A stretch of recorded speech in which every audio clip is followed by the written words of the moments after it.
epic battles, impossible choices, and an ending I was not ready for.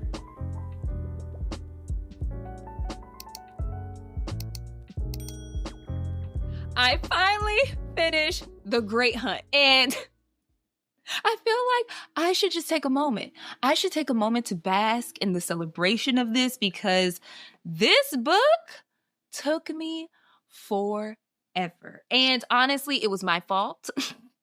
I literally can't blame anybody but myself. And the reason why it took me so long to finish this book is because I enjoyed it so much. I know that is so backwards, but here's the thing. I feel like I have to explain. Basically, what happened was I was trying not to rush through this book. I really wanted to savor it and enjoy it. And so I basically found myself devouring it. Like, I enjoyed this book so much. And then I was like, oh crap, I am speeding through this book. So I'd take a break, and then I would devour it. And then I would take a break, and then I would devour it. So I basically, in an effort not to speed through it, took forever to read this book. And yeah, I have no one to blame but myself. So in this reading vlog, I actually read the second half of this book. It's chapter 31 through 50. And in the reading vlog portion, I keep things spoiler free. So you don't have to worry about spoilers if you're reading this book for the very first time or you don't like spoilers. And then I give a spoiler warning when I get into all of my spoiler filled thoughts at the very end. If this is your first time catching any one of my Wheel of Time vlogs, I am reading the Wheel of Time for the very first time. I was an original TV show fan, and I won't get into all of the shenanigans of how I started reading this book. I'll just go ahead and link my Wheel of Time series playlist down below so you can catch up on all of the things. I think that is it. So grab something to drink, grab something to eat, and let's finish The Great Hunt together.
Yeah.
So I was about to start winding down and I realized that I have not talked to you in a while around just like my thoughts on how the book is progressing and just all of the things that are happening in the book so far. So before I get into reading, I want to attempt to give you my thoughts without giving away any spoilers. I think that the last couple or so chapters, specifically, I would say towards chapter, I think like 31, 32, 33, around that area, if I'm remembering correctly. How can I say this? I think that where the story is, I think we are seeing, I also think that the characters in the story are seeing that all actions, all decisions impact not just them, but the people around them. And it doesn't matter if they aren't players in the game. It doesn't matter if they aren't directly connected to them. Just being in proximity within some of the players that are a part of the game basically just puts everyone in danger. Everyone is at play, and just seeing the ripple effect of certain decisions, certain actions, certain inactions, and how that's just basically impacting all of the people who are directly involved and indirectly involved, has just been really interesting to see, and see all of the puzzle pieces kind of just fit together, and the wheel weaving as the, what do they say? May the wheel weave as the wheel may, or something like that. Just seeing that has been very, very intriguing. I think more so than the show, just because you have more time in the book to like make all of those things interplay. So really been enjoying that. I also think that it's been really interesting just to see, how can I say this? The potential conversations that could be had around just leadership, decision-making, responsibility, and I don't know how to say the other thing without giving this away, but yes, just seeing the themes about leadership, reluctant or not, and responsibility and accountability has been also interesting, and really seeing the characters develop in a way where, again, they're being put in impossible situations and they're being tasked with making decisions with incomplete, whether that information is incomplete intentionally or not. Make decisions without the full scope of information, and just seeing the results, the consequences of those, decisions. Again, not based all the way purely on full information. So seeing that, and also seeing the real consequences of what seems like more of a abstract / game for fun that is Deus Ex Mar. Well, I mean, it doesn't seem like a game for fun, but it really just seems like a pastime for, the wealthy, the rich, the royals, the nobility of Kyrian. And seeing, no, there are actually real consequences. There are lives at danger. There's real threats. This is not an abstract game. It's not where it's just the political chess moves. Like, yes, there is that side of it, but no, like it actually has real consequences, and can do real damage. And just seeing that interplay, across the spectrum, and how it's just impacted a lot of lives. And then last thing I will say is, so many things I could pick out. Okay, the last two things. I know I said one. Two things I'll say is I've really been enjoying getting more of the Ogier culture and just understanding just their environment, how they work, even their politics, not politics necessarily. I don't know necessarily if that's the right word, but just seeing how they work. And how they function and the rules and some of the lore and the history and the world building, being able to get a peek more inside of that, because I feel like, again, because of time, probably budget and limitations on season, we weren't able to get that in the show. And so I'm really enjoying some of these newer aspects that this book is bringing into the story, and just the layeredness, and intricacies and complexity that it brings into both the stories and the characters. And then the last thing that I will say is, even though there have been a lot of ramp up moments and then a lot of like slowing down moments, I think there have been more slower down but very important moments that have happened in the last couple of chapters. There have definitely been some high intense moments, but more lower moments that I think compared to the previous portions of the book. I think that what the last couple of chapters have really made me ask the question is there really such a thing as free will in this book? Because based on the Tavern effect and how the pattern is weaving, and I won't say forcing, but really coercing things in a way, like, do they really have free will? Like the way that the pattern weaves and just the potential, I don't know, tug and pull of like, yes, they're making decisions for themselves, but also circumstances are curved in a way that are forcing them to make other decisions. I don't know if that makes sense, but that's just where my mind is going.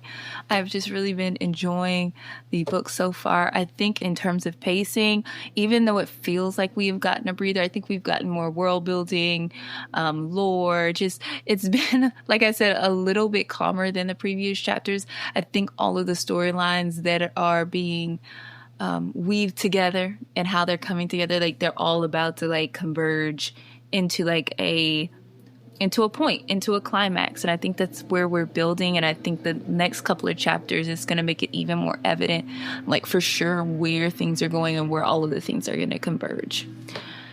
I think that's all of my thoughts, or at least some of them that I can think of right now. I am going to get to coloring. I think I'll probably be able to at least get maybe 2 chapters in while I color, and then I'm going to head to bed. All right, let's get to coloring.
Okay, so I am back. I really thought that I was going to come back last night and just get some coloring and woo-saw it out after chapter 40. And I was like, you know what?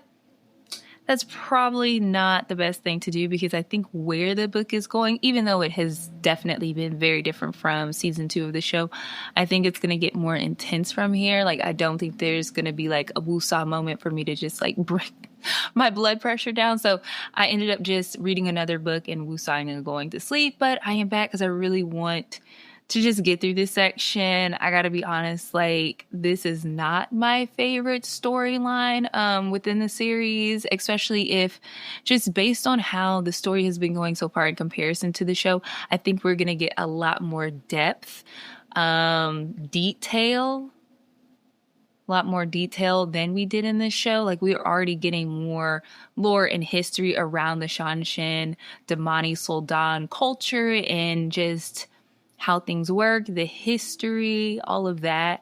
And this is just really a hard section for me to read. It was very hard for me to watch as well, but just seeing and reading, and yeah, it's just, it's a lot more detail. And I think that this section is supposed to make you feel uncomfortable. I think it's supposed to make you feel very, I don't know, like angry, upset, because it's enslavement of people. It's torture. It's trauma. It's psychological and physical. It's violent. It's dehumanization. Like, I mean, it's all of those things on paper. And just, I think, I'm trying to find the right words, but I think what the book does, of course, it's the book, I know it's the book versus the show, but what the book does even more so is just it's so descriptive. I mean, it's you feel it more, even though like the TV show, I feel like did a fairly decent job, at least as where I have made it so far in the book, of really communicating how violent and systematic the Seanchan cultural belief system, institution. I'm trying to think of like what's the right word for just that culture, but like I do feel like they did a good job just where I've made it so far of describing just the brutalness, the brutality of the Seanchan. So there is that, but I still am wondering where things are going to go from here, because I think we only have like 10 or so chapters left in this book, and there just seems like a whole lot of story left. I mean, I know there are other books, but I'm trying to figure out, like, in my head, like, is it going to end similar to season 2 of the show? Like, is that like the big climax? Because we're just starting. We are just starting this portion of the storyline, and I'm like, we're going to wrap all this up in 10 chapters? I mean, I won't be mad at it, because again, it's not my favorite storyline or portion of the book, but if we are, I mean, wow, that's going to be a lot packed in 10 chapters. So we'll see. I do think that it's been very interesting seeing how can I say this without being a spoiler? How different groups are converging on the same place with different pieces of information, different motives, maybe the right word, motives, or like different goals and understandings of everything. It's like no one, I'm trying to think. Yeah, no one really has like the full picture of all of the things. Unless, unless our homegirl, who we have not heard from in a minute, is going to pop on the scene and knows all of the things that have been happening just magically. So, but no one really has a full picture of all of the things, and it's going to be really interesting to see everything come together and how all of the different misunderstandings and miscommunications and certain decisions have certain consequences, intended or not. So I'm really interested to see really where it goes, and also just really honestly trying to get through this Seanchan part. I probably will be coloring for a while. While I get through this section, or like maybe even, I don't know, like running errands or something. I don't know. It's a really heavy section, at least for me. So I think that's probably what I'll end up doing. I'm trying to think of what else happened outside of chapter 40, because that's really where my mind is right now. Oh, the portal scene.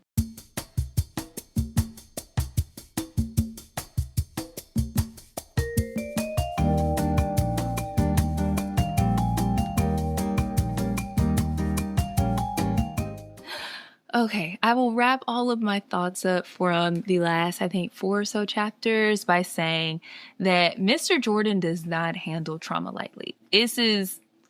He sends his characters through like serious traumatic experiences that change everything. I mean, change everything about them, about how they view the world, how they experience the world. Things that just shift their entire psyche. And on top of that, he writes it in a way where you know that they are not going to heal or be better or like get over it, or just like, you know, that in the next couple of chapters you are going to see the effects and the journey of processing all of the trauma that they've basically been experiencing. Like, you see, and I won't say actual, but it's not like, you know, some stories where it's like, okay, something really traumatic happens and then boom, it's like they're healed. It's like, that's not necessarily a realistic timeline. I'm not saying that this is like 100% realistic, but it's more believable that after experiencing some of the things that they've experienced, like, there's going to be time where it takes for them to process, to heal, to basically learn how to keep going in spite of all of the things and the fallout and the results and the PTSD and just all of the things that come from the traumatic experience that they experience, because there is a greater, bigger goal, right, that they have to accomplish on their various missions that basically is one bigger mission. And just really, I think, okay, I think I said this was my last thought, but one thing I will say, I think what makes the Seanchan and what they represent even more hard to read is because they're not just like those mindless type of antagonists or like the evil people in the book. Similar to the White Cloaks, they have this worldview where they are always right. Like, there's no other option other than they are right. And I think that is what makes it hard for people to have conversation with them or reason with them, because they are stuck on, this is the way, this is the only way, this is ordained by prophecy or whatever other ideals that they have that justify the wrongdoing that they are participating in, and how they have basically built this culture of oppression and trauma and violence, and somehow in a way have made it natural and good. And I will say, just in general, just be careful with your hearts. If you need to pause, if you need to stop while reading this, because it is heavier, it is a dark portion of the book, then definitely do that and read another book while, you know, you process and whatever you need to do. I definitely recommend that for this section. Okay, I'm going to stop talking for real. Those are not all of my thoughts, but just some of the thoughts that have just come up as I've been reading, especially like chapter 40. And I think it's because I know what is coming. But anyways, let me get to listening to, I don't know, I think I may be able to get for sure 1 chapter in, but I may be able to get a little bit more in, maybe 2 chapters. I don't know. We will see, but let me get to coloring and seeing where this book is about to go.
I have so many thoughts. I am gonna need a second to process. Gonna need a second to process all of my many thoughts. My goodness, today. Oh my. Okay, I would just give like general thoughts over the last 10 or so chapters, and then I'll come back with like spoiler-filled ruminations, I guess we could say. Okay, where do I start? So, as a original TV show watcher, I knew in general where it was going, especially because there wasn't that many chapters left in the book. However, the how we got there, who made it there, certain people's, the parts that they played in the ending, in certain moments that happened along the way, definitely weren't in the show. Definitely were not in the show. Wow, my goodness, today. Okay, so many thoughts. Without giving spoilers away, I think that climax and how we learn more about lore, there's more world building, we learn more about the prophecy, we are gaining a ton of new information as everything is coming to head, so much action is happening, and also really seeing the results or really the consequences of people coming to the climax or the situation that they're coming to without having all of the information, and also now leaving what just happened with not all of the information, and specifically 2 groups I'm thinking of, and like what are the consequences going to be now that y'all have left without a full real scope of the situation, and what's the fallout going to be of that in book 3. And also, there were things that were in season 2 that were not in this book, like they were missing, that I thought. So that's really going to be interesting to see, like, what happens in book 3. How does book 3 start off? We also got, now that I'm thinking of it, we got some reemergences or like reintroductions, or not reintroductions, but like certain people. Oh, this is so hard without giving things away. Certain people showed up that I was not expecting. Also, there are certain surprises, like I talked about before, of who did what, who knows what, the roles that certain people play in this climax, and the repercussions of that and those things. There's just so, oh my gosh, there's just so much. There is so much. Oh my gosh. Okay, so speaking of characters, trying to get my thoughts together here. Okay, so speaking of characters, I do really, how can I say this? I think that the payoff that we got emotionally from some of the story arcs for specific characters really felt rewarding. Like, it felt like, okay, we're coming full circle. Some people, I'm like, it... Even after all of that, you have still not made the circle. Like, we still have not. Oh, all right. So I think those are all of my non-spoiler thoughts on characters, the ending, world building, things from season 2 that aren't in season 3.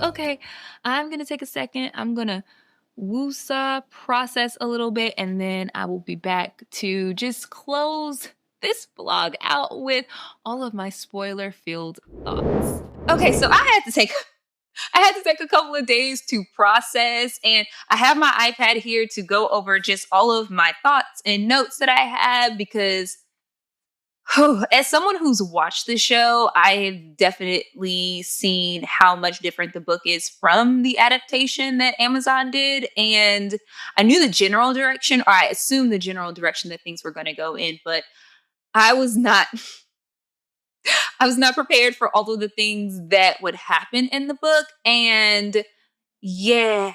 Yeah. So if you are a person who does not like spoilers, or if you're someone who has not made it to this point in the book, then I would just go ahead and pause, come back once you've made it to this section. And yes, because we are going to unpack not all of the things, because there were a lot of things that happened, but we're going to unpack some of the things that I wrote down because we have to talk. So I'm going to give you a couple of seconds.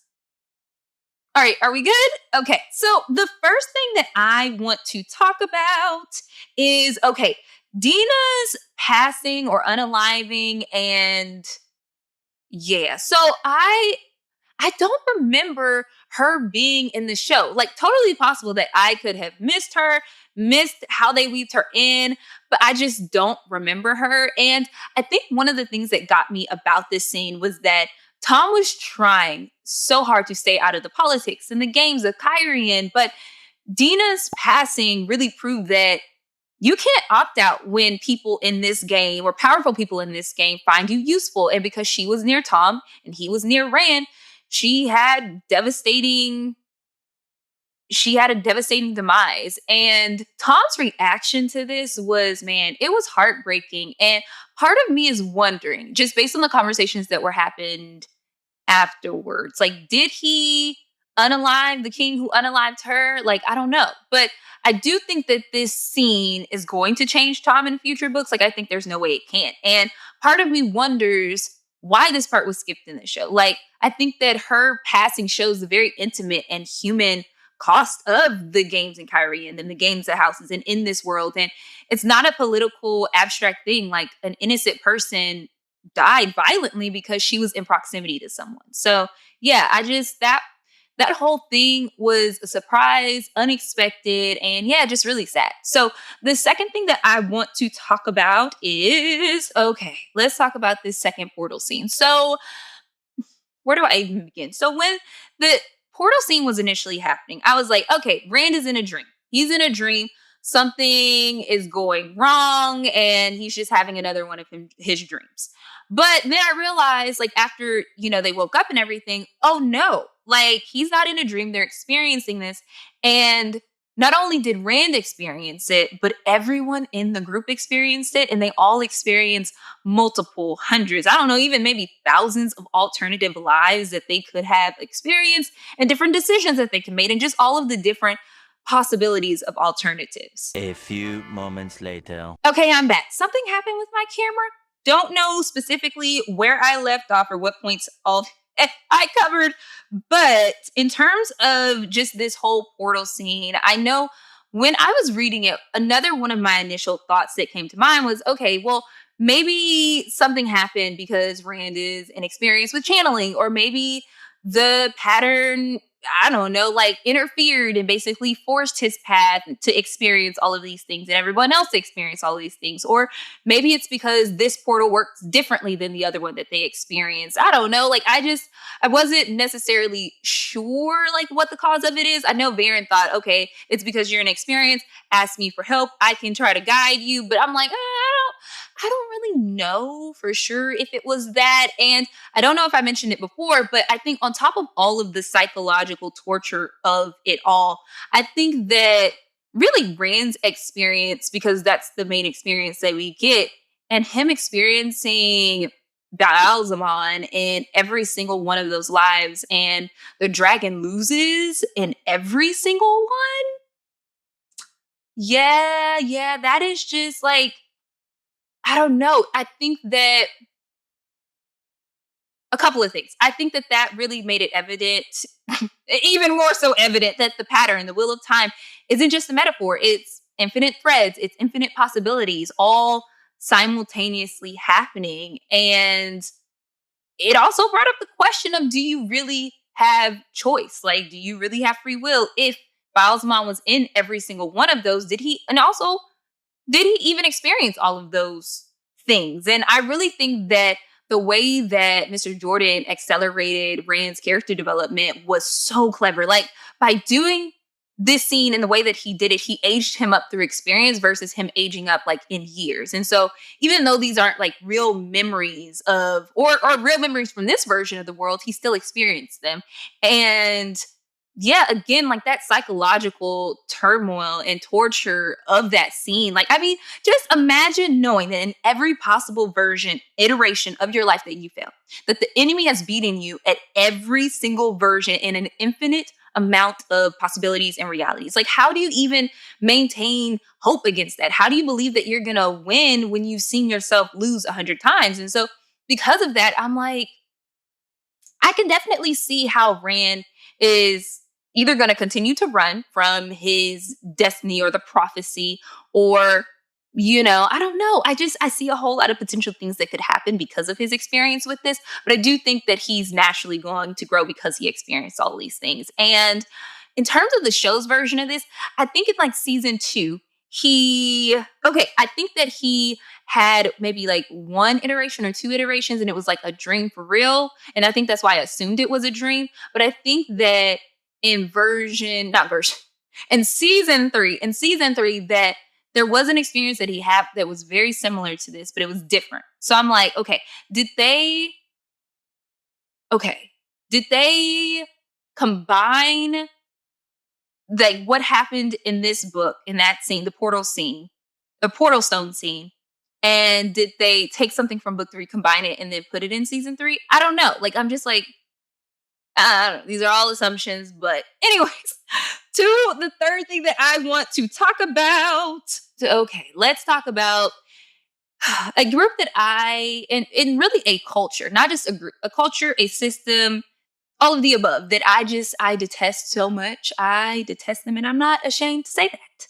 The Seanchan and Egwene's capture. I think that the whole storyline in their system is so disturbing because of how effective their conditioning is. And we're inside of Egwene's head and we watch her slowly start to crumble. And I really feel like her conversation with Min was her turning point to like reluctant acceptance of her fate. And this whole section, both in the show and in the book, like no punches were pulled here. Like we see the exact tools and strategies of how the system breaks people down. It's not just physical, it's psychological, and it's designed to really destroy someone's sense of self and rebuild them into essentially tools that are obedient. And honestly, I was relieved that this section was not as long as I thought it'd be, just because the show stretched this portion, in my opinion, a whole lot more than the book does. And it was not an enjoyable storyline for me. So the last thing that I will say, because again, I don't want to go too deep into this rabbit hole, is that collar coming off of Egwene is not going to erase what happened to her psychologically. I don't think her friends really realized that, but I think that you can see it in the way that Mr. Jordan portrayed the experience, that rescue, it's not going to be a quick fix. So yeah. Okay. So the next thing that I want to talk about is Rand and Turak and their whole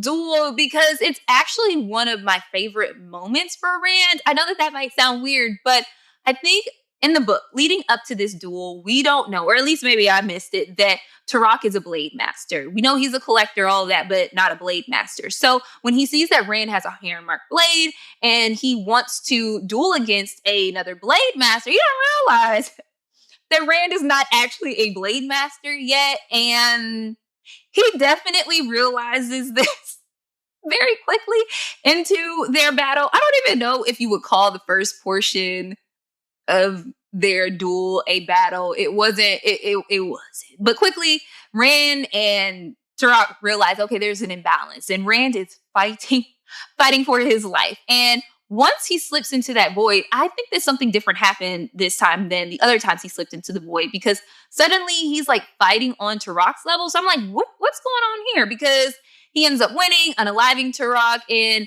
then his hand is marked with a second. Oh my gosh, what is it called?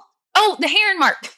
Yes, his palm is marked with the heron mark. And again, I really love this scene. Not because of the violence or anything like that, but I think it has so much symbolism in it, because even though Rand is not Tam's biological son, it feels like he's stepping into his father's legacy of becoming a Blademaster. And if I'm also not mistaken, I think that someone mentioned earlier, either in this book or the other book, that like a second hair mark means something or it fulfills some type of prophecy. I don't know. Correct me if I'm wrong in the comment section on that. I just feel like someone said that. Either way, the mark is, in a way, also a physical reminder that's permanent, that this moment happened. And I think that in future books, this moment is going to be even more pivotal than I think it is. And in the show version of this, like the fight, if you want to call it that, technically still happens, but Rand uses the one power and they don't duel. So it's very anticlimactic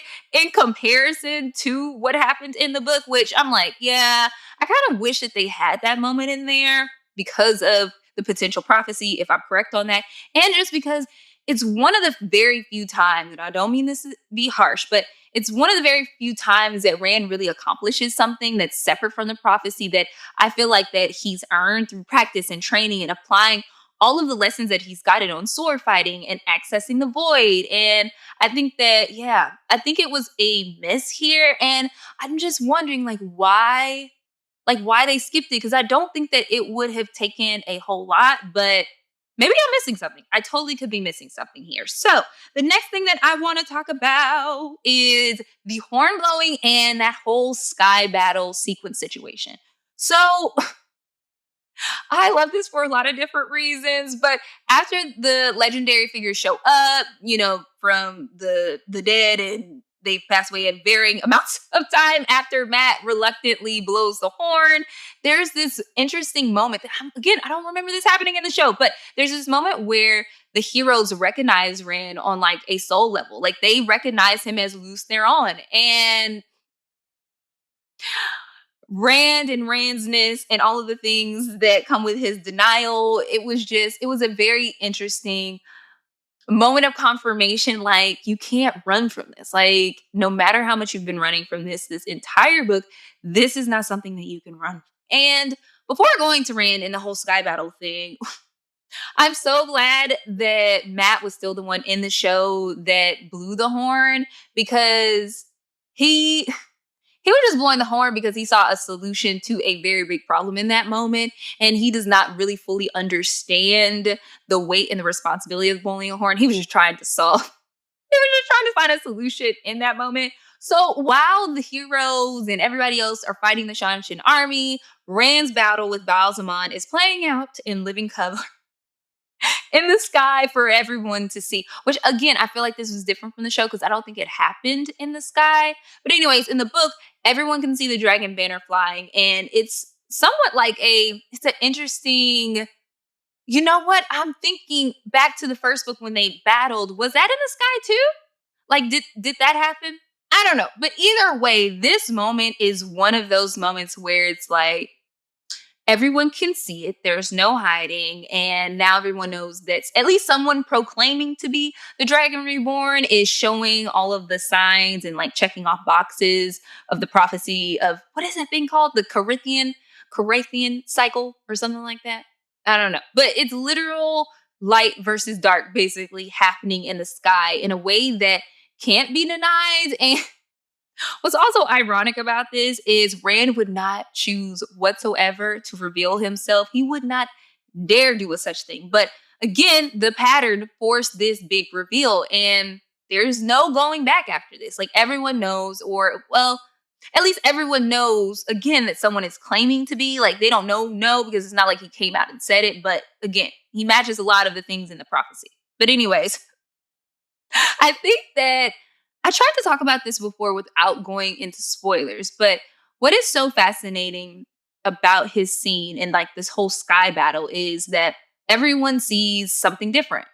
Some see the Dragon Reborn fighting against the Dark One. The Seanchan interpret it in one way. The White Cloaks interpret it in another way. His friends interpret it in another way. The locals of whatever the city is, they interpret it another way, and so on and so on and so on. And it's an interesting contrast of this is also how history is written. Everyone experiences things in different ways. And the battle happened. People saw it. But what they understood about what they saw varies, which again it's basically how history is written. And the show's version of this battle, I think, made a whole lot of different choices. Again, I think that it happened in a tower on the show. And like, yes, I think it happened in a tower and not in the sky on the show.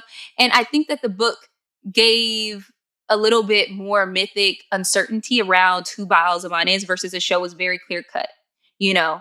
And then also, I think the public, what's the right word? Maybe like revelation aha moment was handled differently. Like in the show, it's more contained, at least from what I can remember, versus the battle, it feels like this grand big moment. So like the show gives you a battle with fantasy elements, but the book gives you like this huge mythical event that is basically manifesting, and a lot of people have been waiting on this moment. Or again, yes, everyone interpreted it in different ways. So it could be a confirming a whole lot of different things for a whole lot of different people.